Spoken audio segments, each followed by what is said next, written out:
Hallelujah. Pwede po bang palakpakan muli natin yung ating Diyos na buhay? Alam niyo po, bago tayo mag-umpisa, nais ko pong munang batiin ang bawat isa ng Happy New Year. Ayan, dahil New Year na ngayon, syempre, ang tatalakayin natin is all about Christmas pa rin. Kasi po, last week, wala po tayong mga services during the Christmas season, Christmas Day and also yung pong January 1. So, we will now be tackling all about same pa rin, Thanksgiving pa rin, before we proceed to our next theme for the month of January. But, alam ko, it's still timely for us to hear the Word of God according to what He has done for us around 2,000 years ago. Alam niyo po mga kapatid, it's been a great privilege na ihatid po sa inyo yung salita ng ating Panginoon. Kaya nga po, ngayong hapon mga kapatid, still, we've been celebrating the coming of our Lord Jesus Christ here on earth for the past, I think, 2,000 years already. But it still doesn't fail to amaze me and to make me feel that awesome wonder every time na tatalakayin po natin or aalalahanin natin, isi-celebrate natin yung kapanganakan ng ating Panginoong Jesucristo. Kaya ngayon topic of this day, for this day, is entitled, The Wonder of Christmas. So gusto ko lang pong isentro natin yung sarili natin sa isang sentence lang dyan or isang line lang dyan. Sabi dyan, Christ, our King. So, ba't ganun? Kasi we've been discussing Christmas and we know that it's about a newborn child. But again, unlike any other child that we are celebrating every year, yung birthday niya, this child is unlike any other. It's none other than our Lord Jesus Christ, our Savior, and ultimately our King. So, alam naman natin, sanay naman tayo mag-celebrate ng kapanganakan ng bawat isa, ng birthday ng bawat isa. But what makes the birth of our Lord Jesus Christ, different from every other birthdays ng ibang tao? Well, again, this is the time that our Lord Jesus Christ was born. And He is not just a baby, but He is our King. So Isaiah 9:6 says, sabi dyan sa binasa ng ating MC kanina, For to us a child is born, to us a son is given, and the government will be on His shoulders. And He will be called Wonderful Counselor, Mighty God, Everlasting Father, and Prince of Peace. These are just some of the titles that was given to our Lord Jesus Christ. So, alam natin mga kapatid na pinatutungkulan dito, none other than our Lord Jesus Christ. No? So, again, may I remind each and every one of us, the main focus is Christ, seeing Christ, not just as a baby, but as our King. No? Kasi we've been celebrating Christmas knowing na, sige, year after year, we're celebrating the birth of our Lord Jesus Christ. Though we don't naman necessarily say that this is exactly the time or the day that He was born every year. Kumbaga parang every year, ito na lang yung ating, kumbaga parang inadapt. But again, what matters the most is not kailan nga ba talaga siya, pero what matters the most is ipinanganak siya. Yun yung kailangan nating pagpokusan. Yung kailangan itanim natin sa ating mga puso't isipan na yung hari na meron doon sa langit, bumaba dito sa lupa, and He must become also our King. So, mga kapatid, may I tell you that Christmas is not about God visiting you and me here on earth. It's about God taking the throne.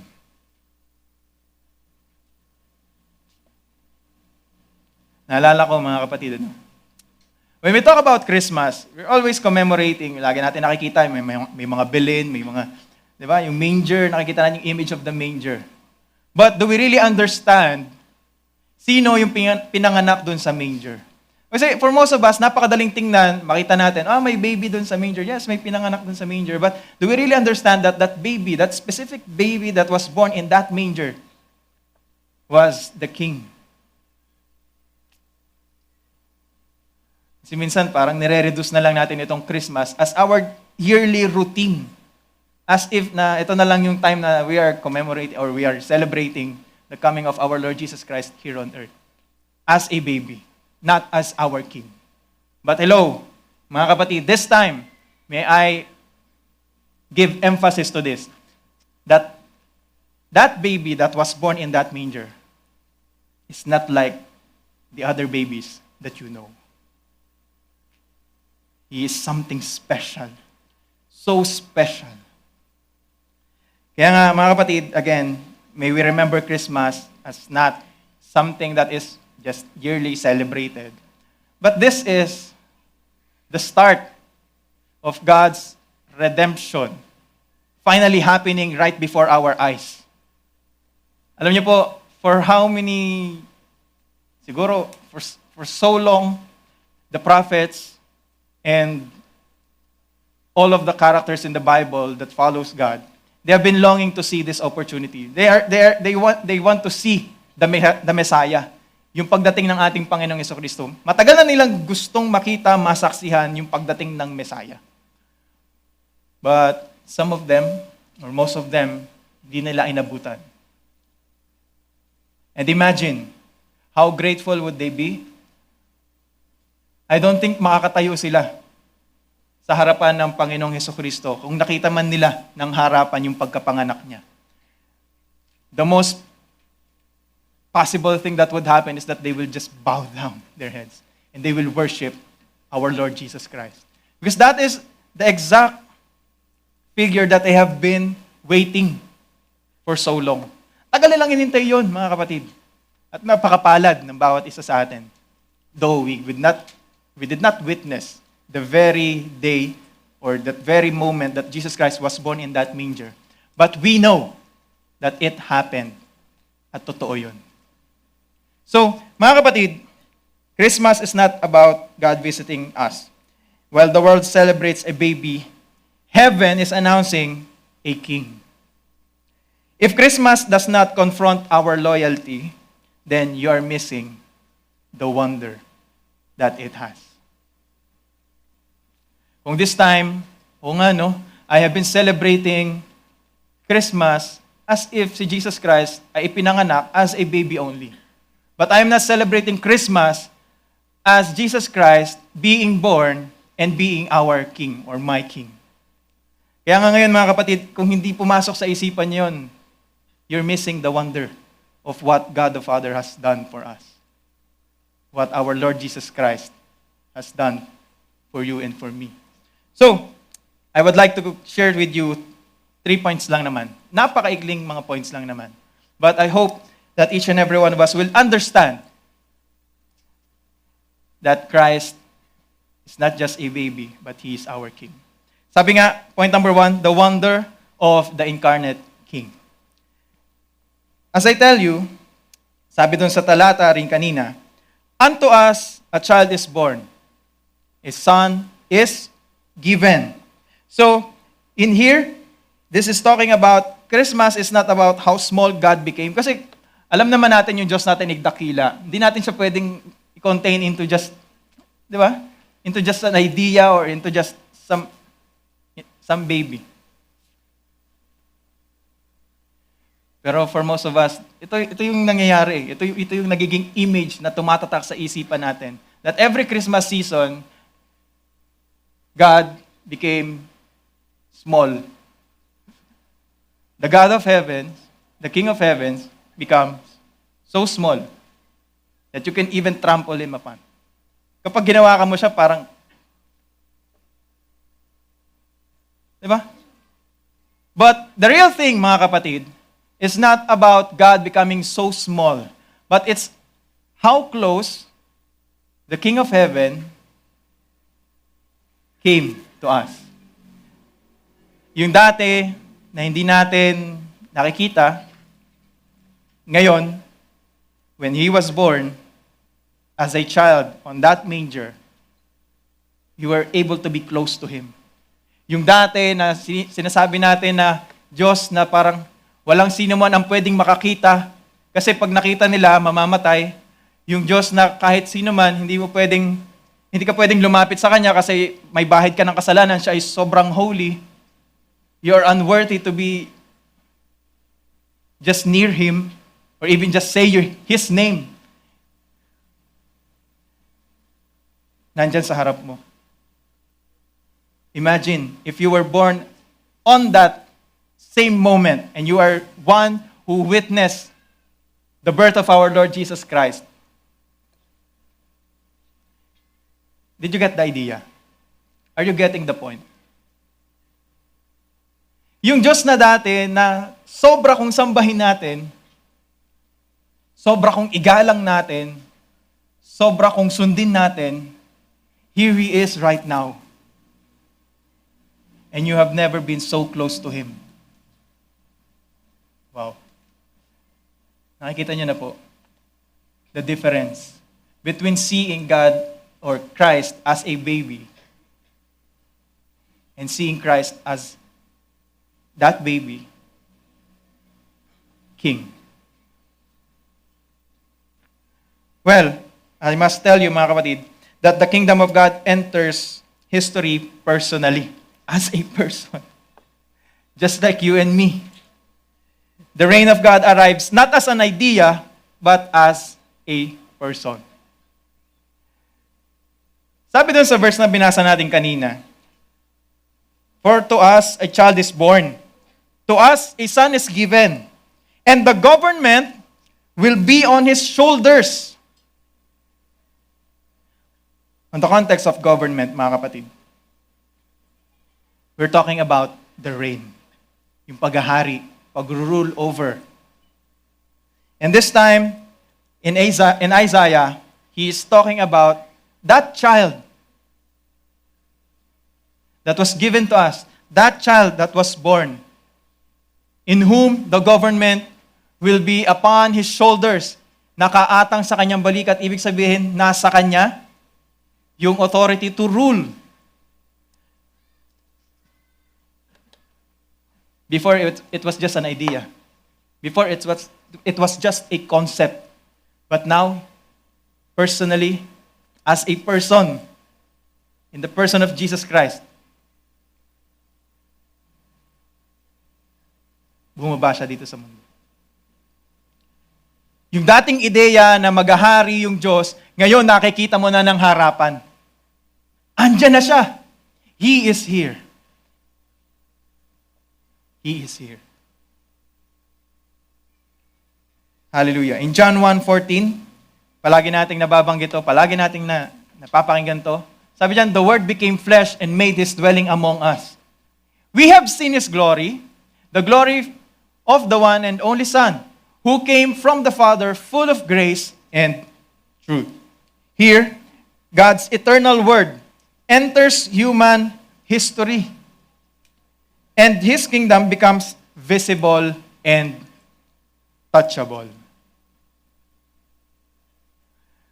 Grabe. Nakita mo na ng harapan na yung dating ideya mo na kung sino yung hari at kung paano siya mamumuno at anong klaseng kaharian yung daladala niya, ngayon nakikita mo na ng harapan. Personally, it is manifesting. Wow. Parang parang sino sa inyo nakatanggap ng gusto nilang laruan. Kahit ng mga previous Christmas. Yung matagal nilang hiniling na laruan, tapos natanggap nila. It's just like that. You've been wanting that toy for so long. Sobrang tagal mo nang inintay na makuha yung laruan na yan. Ganun mo siya kagusto. Ideya pa lang siya sa isipan mo kasi wala pa naman sa mga kamay mo. But then again, time comes that you have received that very toy na gustong-gusto mo. Well, this is not to reduce that Christ is a toy. But the concept is the same. You wanting that toy, them wanting to see their king finally ruling here on earth. And then it's happening right before their eyes. Narito na yung matagal na naming hinihintay. Narito na yung matagal na naming ipinanalangin. Narito na yung matagal na naming gusto. To the point that even our lives We spent the entirety of it para lamang masaksihan, maipahayag yung pangyayari ng araw na ito na kung saan yung Diyos sa langit, yung Diyos doon sa langit, bumaba at naririto ngayon. Yung dating hindi mo makita, ngayon nakikita mo na. Yung dating para ang hirap kausapin, ngayon makakausap mo na. Wow. Hallelujah. The Word became flesh and made His dwelling among us. In Galatians 4:4-5, but when the set time had fully come, God sent His Son, born of a woman, born under the law, to redeem those under the law, that we might receive adoption to sonship. Here, Christ enters time to rescue people like you and me for God's rule. He did not just merely forgive us. Yung pagdating niya dito, hindi lang basta tayo napatawad, kundi for us to be restored to sonship. Remember the story between that father at yung anak niya na naglayas, ginasta lahat ng kanyang mga mana.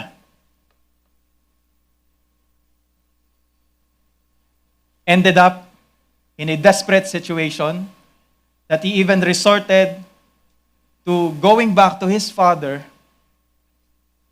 at ang desire niya, tanggapin na lamang siya bilang isang alipin, hindi na kahit bilang isang anak. But then again, God is so good. Because nung dumating ang ating Panginoong Hesukristo, hindi lang pagpapatawad sa ating mga kasalanan yung dala-dala niya, but the restoration, the redemption that God has promised, that even though we go astray, reconciliation is still possible. Redemption is still possible. The restoration of your relationship, your position as His Son, was still possible. Hindi ka nalalapit sa Diyos na para bang nanlilimos ka. Nalapit ka sa Kanya with authority, knowing that you are now adopted as His Son. Your position as Son is restored through our Lord Jesus Christ. So, mga kapatid, gusto kong sabihin sa inyo ito. Jesus Christ did not just come here on earth for your sins to be forgiven, but for you and for me to become part of God's family once more.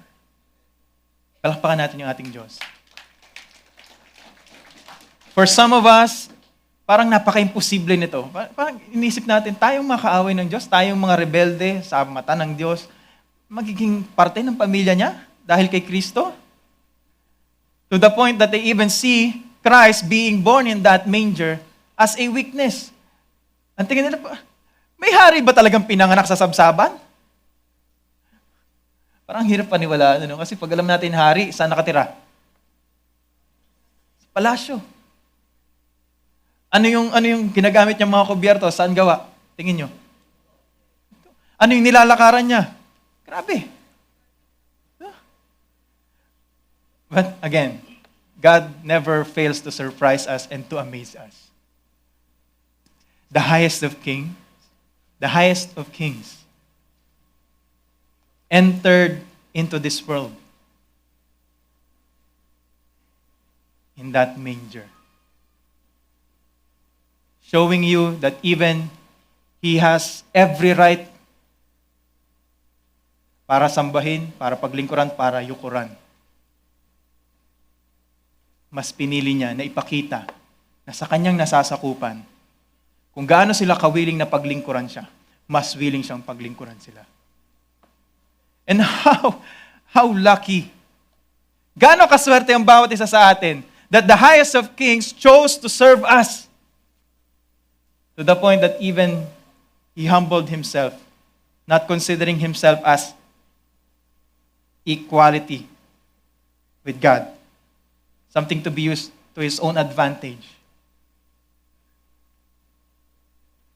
But taking the form of a servant, even giving up His life for you and for me. Serving you.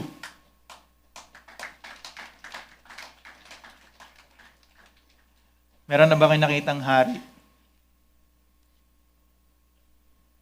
na naglingkod sa isang basurero? Naglingkod sa isang may sakit? I know one. It's our Lord Jesus Christ. Galingan nyo maghanap. Wala kayong makikita other than our Lord Jesus Christ.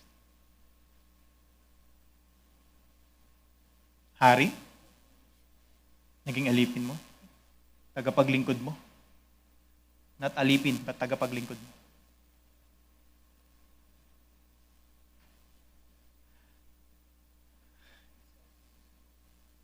Mapapa-thank you Lord ka na lang talaga. Because, do you deserve that kind of treatment? Do you deserve to be served? We are all undeserving. Huwag mo tingnan yung katabi mo kasi parehas lang tayo. We're all undeserving. We're all undeserving. But Christ, knowing it, still served. So, mga kapatid, while others see Christ being born in that manger as a weakness, but God is seeing this as strategic invasion. Alam niyo po, the manger itself is not a sign of weakness, but it's a sign of humility. This is God's way, this is God's approach of invading this whole earth. While others are so busy looking for a king, may pinanganak sa isang palasyo, and they are looking for those kings na maaaring mag-threaten sa kanilang paghahari, their worldly reign.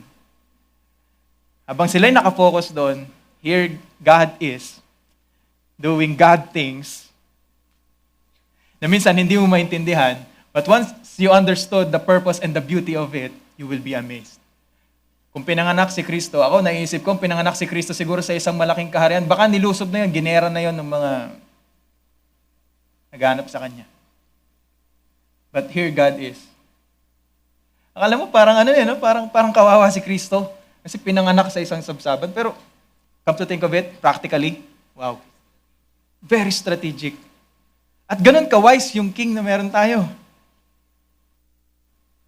It's all part of God's plan.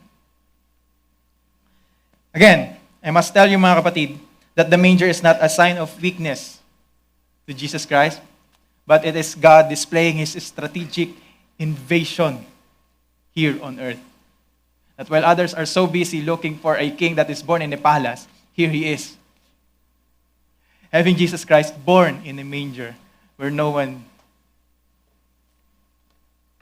would have the interest to pursue or to hunt. So, mga kapatid, I must tell you this. Point number 2. Sabi dyan, the wonder of a presently reigning king. Gaano ka-importante maunawa natin that Jesus Christ is reigning now? Kasi kung si Jesus Christ will be reigning on just a future date, paano ka susunod sa Kanya ngayon? Paano yung ngayon? Kaya nga sinabi sa Isaiah, for to us a child is born, a son is given, and the government shall be upon his shoulders. So, there is an emphasis that when that child was born, automatically, yung reign, doon sa tinatawag na government, yung pag-atang ng government sa kanyang balikat, nasa kanya na. So it's presently happening. That's why we can say that Christ is presently the reigning king. Ever since the moment that He was born. Starting from that moment, it's happening right before our eyes, before your eyes. The government shall be upon His shoulder. And Jesus did not come to take sides. He came to take over, to dominate. Alam niyo po, nung dumating ating Panginoong Kristo, hindi niya goal na hatiin yung mga tao. Oh, kay Kristo ako kampe. Oh, kanino ako kampe? Dito ako. No. He came to take over all the sides. Sasamsamin niya yung lahat. Hanggang sa lahat sumunod sa Kanya. And if you will not believe that, mahihirapan ka talaga to see Christ as King. Kasi parang iniisip mo, parang another general na naman to, na mag-lead sa amin sa isang labanan, na may equal na chances na mananalo either side. But no, when Jesus Christ was born, yung victory is already secured. Wala nang chance. No, kasi minsan, we act as if there's still a chance na mananalo yung kingdom ng darkness into the kingdom of our God. But no, Jesus Christ did not come here on earth para magkaroon ka ng duda whether He will rule over all. Kasi sinabi nga dito sa Isaiah that the government shall be upon His shoulder. And it covers all. Kaya ang hirap pag si Kristo naghahari lang sa isang side ng buhay mo. Sa isang aspect ng buhay mo. Sa isang lugar dito sa mundo.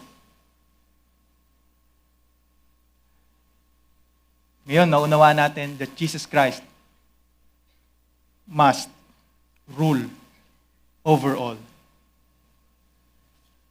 Every tongue, every language, every nation. Hindi siya nag-start ng division, kundi ang inumpisahan niya, domination.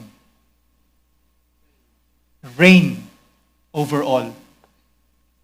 Magkaiba kasi yun eh.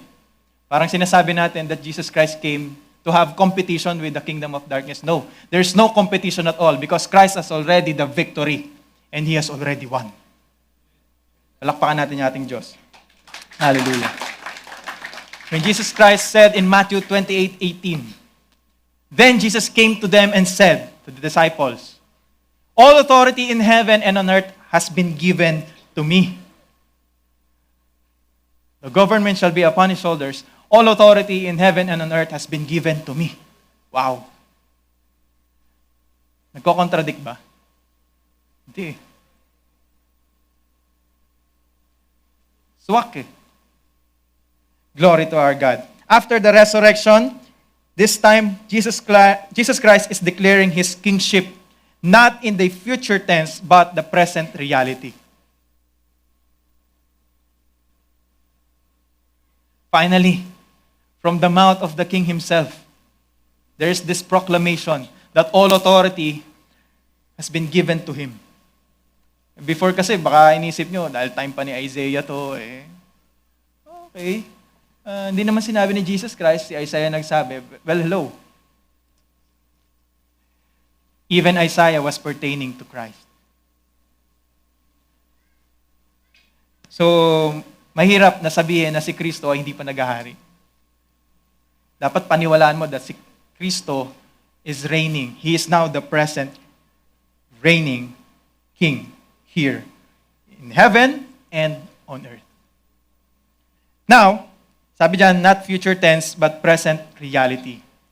Hindi ibig sabihin na tapos na yung kanyang paghahari, but it starts from the moment that He was born, and it will be consummated until the time that He returns. Yun yung buong kaganapan ng paghahari ng ating Panginoong Jesucristo. So, again, the present fulfillment is upon the second coming of our Lord Jesus Christ. And we believe that. Babalik ang ating Panginoon para fully establish His kingdom and His reign here on earth. But it doesn't mean na sa pagbalik pa lang niya, saka pa lang tayo susunod. Kaya nga maganda maunawaan mo na nag-umpisa na yung paghahari ni Kristo. Kasi kung ngayon pa lang maniniwala kang nag-umpisa na yung paghahari niya, ngayon pa lang susunod ka na. At hanggang sa pagbabalik niya, sumusunod ka pa rin. Colossians 1:13 says, "For He has rescued us from the dominion of darkness and brought us into the kingdom of the Son He loves." There is no competition at all, mga kapatid. Kung babasahin nyo, the final fight between Jesus Christ and Satan, kung alam ko lang na ganun yung mangyayari. Alam niyo, sa totoo lang, nakakaawa nga si Satan dun sa Armageddon. Kung paano dinescribe yung huling laban. Yung huling, ginather niya na lahat ng forces niya, talagang nagtawag na siya ng kung ano man. Pero, right there and then, makikita nyo, everything that he did was useless. Kasi, he doesn't even stand even a small percentage of chance at all. Zero. Kaya huwag kayong maniwala that there is competition. Because God, through Jesus Christ, already took over the battle. So, Colossians 1:13, nilipat niya tayo. He has rescued us from the dominion of darkness into the kingdom of the Son He loves. Salvation that Christ has for you and for me is relocation. Relocation from your old kingdom in which you are in, and then the kingdom that you are in right now. The kingdom of the Son whom He loves. So hindi ka niya sinave para lang malipat ka lang. But for you to become part of that kingdom, for you to really represent the King. Salvation is just the start. Hindi ko sinasabing hindi ka niligtas ng Diyos. Niligtas ka ng Diyos. But hindi ka niya niligtas lang.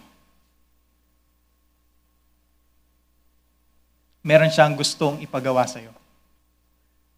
Meron kang parte sa kaharian niya, sa paghahari niya. So, mga kapatid, Christmas, this happened when the time na alam naman natin na very chaotic. Sari-saring mga kaharian, sari-saring mga government, yung nagpapaligsahan para lang magkamal ng kayamanan at magkamal ng kapangyarihan sa mundo. But, I must tell you this, Christmas means, as much as others believe that Caesar was the Lord of that time because of the Roman Empire, Christmas is telling that Caesar is not Lord. Jesus Christ is Lord. Jesus Christ is the King. And He must reign. Gusto kong sabihin sa inyo mga kapatid that during the Christmas, this is the signal of the arrival of the new kind of government. Not the kind of government that Caesar has that is based on power, force, or, alam niyo yun, pang-aalipusta, pag-instill ng fear sa mga tao para sumunod. No. But a new kind of government has been brought to us by the Lord Jesus Christ upon His birth. A government that is built not on power, force, but on love, peace, and justice. It's like a revolution. No? A new kind of government. A new kind of ruler. One of a kind ruler. Hallelujah. Palakpakan natin yung ating Diyos. Alam niyo po, the reign of Caesar during that time was just very short, very temporary, but Christ's reign is eternal. That's the biggest difference. Yung paghahari ni Caesar during that time was for a short time. But the reign of Christ is eternal. It will endure. Point number 3, the wonder of the kind of king He is. Last point na po ito. Sabi doon, binigyan siya ng title. Dinescribe siya as the wonderful counselor, the mighty God, the everlasting Father, and the Prince of Peace. Now, I must tell you that while the world fears power, Christmas reveals holy power wrapped in mercy. And the King is not only sovereign, but He is holy, He is wise, and He is peace-giving. His reign restores order, not chaos. Yun yung isa sa mga malaking kaibahan. Nagahari siya sa pagsasaayos ng lahat ng bagay, to the restoration of all things, and not creating more chaos on all things, in which the human governors, the human kings, most of the time do. Ginugulo nila, tapos, kunwari, inaayos nila. O baligtad, kunwari, inaayos nila, ginugulo nila, pero pares lang din yun. Magulo pa rin. And they are ruling and capitalizing over that chaos. But Jesus Christ, here He is. Kung ano yung dala-dala niya, yung offer niya is order.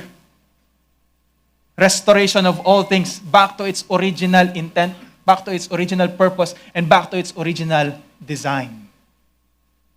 So, I must tell you this, mga kapatid. As much as Jesus Christ was given the title of Wonderful Counselor, sabi dyan, He's not just a wise king or wise man na nagbibigay ng advice lamang. Kundi sabi dyan, He reveals heaven's wisdom for how God's kingdom is to be lived on earth.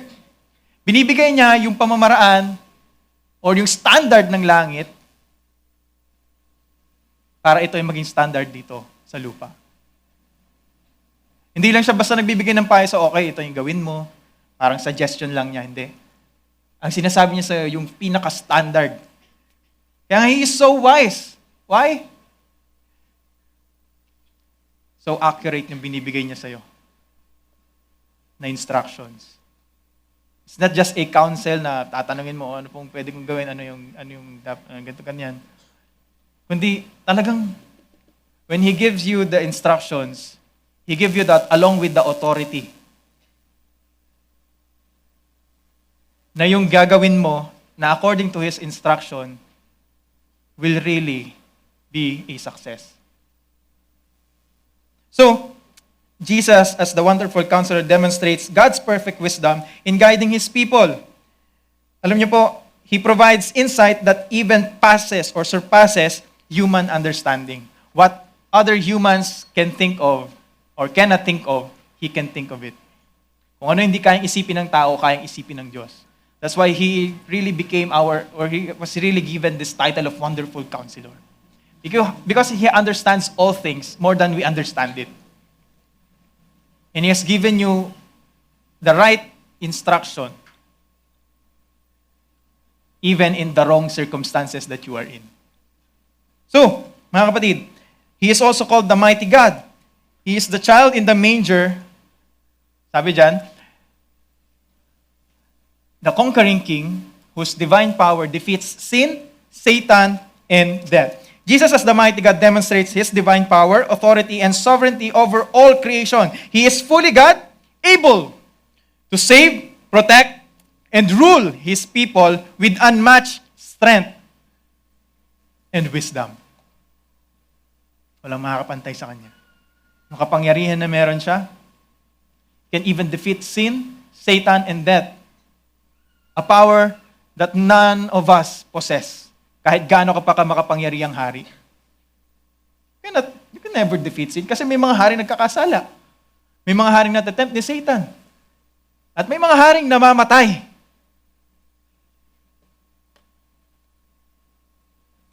But Jesus Christ, He was able to conquer all of those things. He has that kind of power. Aside from that, He is also the everlasting Father. Again, He rules His kingdom with eternal care, protecting and sustaining His people without end. In the context of the Isaiah 9:6, we are talking about the government. No? So, everlasting Father, alam naman natin that even kings during the time they were considered the father of the kingdom, father of that nation, of that kingdom that was built. Siya yung nagpo-provide ng lahat, siya yung nag-aalaga, siya yung nagpo-protekta, siya yung nagsusustain. So, here, He was given that title of Everlasting Father since we are talking about Him reigning His kingdom, reigning the government that was given to Him. So, alam natin that Jesus Christ, He was the one sustaining every need of kingdom. He is the one who cares for his citizens. He's the one who protects you as a citizen. He's the one who sustains you. And this is not just happening on just an occasion. Hindi niya to ginagawa tuwing Christmas lang or tuwing kung ano mang panahon. Kundi ginagawa niya to, sabi diyan, without end. He is also the Prince of Peace. He establishes peace not by removing conflict, but by restoring God's righteous rule over hearts and nations. So hindi niya tinatanggal yung mga conflict, kundi over it, nire-restore niya yung nararapat na order ng mga bagay, nire-redirect niya yung mga nangyayari into something that really makes people see that this is the righteous way of ruling. And this is God's way of ruling over all of our hearts and over the nations. So, it's not the absence of conflict, but again, this is the kind of peace na binibigay niya sa atin that passeth even all understanding, na hindi natin maunawaan, beyond our comprehension. He was able to do, and He was able to make you see. Hallelujah. And again, these titles does not describe what Jesus occasionally does. Hindi ito mga title lamang na at a time ginawa ng ating Panginoong Hesukristo. But this is a title, this is a declaration of who He is as our eternal King. Hindi ito parang on a whim lang or on an occasion, randomly, accidentally. No. Eternally. It's who He is as King. So again, Isaiah 11:2-4. Sabi dyan, the Spirit of the Lord will rest on Him, the Spirit of wisdom and of understanding, the Spirit of counsel and of might, the Spirit of the knowledge and fear of the Lord, and He will delight in the fear of the Lord. He will not judge by what he sees with his eyes, or decide by what he hears with his ears. But with righteousness, He will judge the needy. With justice, He will give decisions for the poor of the earth. He will strike the earth with the rod of His mouth, and with the breath of His lips, He will slay the wicked. Here, the Messiah rules, as we see it, with righteousness and not manipulation. With righteousness and not manipulation. So in Ephesians 2:14, for He Himself is our peace, who has made the two groups one, and has destroyed the barrier, the dividing wall of hostility. Here, we can see it that peace is not policy. Kasi for most of us, parang yung kapayapaan, nagkakaroon lang kapag may treaty, may kasunduan, or whatever it is, whatever you call it. It's not just a policy. But peace is a person ruling you and I as reconciled people. Peace is not the absence of conflict. There can still be peace even though there is so much conflict. Because that is what Jesus Christ has. That is what Jesus Christ is giving to you and to me. Peace is not the absence of conflict as it says, but the presence of the right King. Alam nyo, pag meron kayong Jesus Christ sa buhay ninyo, kahit anong problema, kahit anong conflict, you will feel at ease. You will feel at peace. Ako naranasan ko yan. Sa tao, hindi naman nawawala yung problema eh. It so happens lang that right now, we have Jesus Christ in our lives. And the problems, even though they are the same problems as before, they don't feel the same anymore. Why? Because there's the presence of the King with you. You know that Jesus Christ is reigning and He is sovereign over all things that is happening around you. So, this is our conclusion. If to you, Jesus is only a baby to admire, He will not be or never be a king for you to obey. Kaya ang hirap sa'yo na sundin yung ating Panginoong Hesukristo bilang hari ng buhay mo. Kasi for most of us, when we think of Christmas, we remember only a child that was born on that manger, a baby. And we don't consider Him as our King. But this time, I must tell you this. Jesus Christ, as we say it dun sa title kanina, Christ is our King. He's not just a baby. Hindi siya basta bumisita lang dito for baby. He's our King. He was born to rule. The government shall be on His shoulders. So what should be our response to this, mga kapatid? First of all, during Christmas, minsan we feel sentimental, but over that, we should have submission. We should submit to Him. Yung Christmas season is not for us to really commemorate or having these warm feelings, but it's communicating to us that we should yield our lives to Christ, to our King.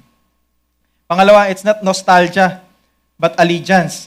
We're not just looking back to the past with longing or sentiment, but committing ourselves in the present to Christ's rule and reign in our lives.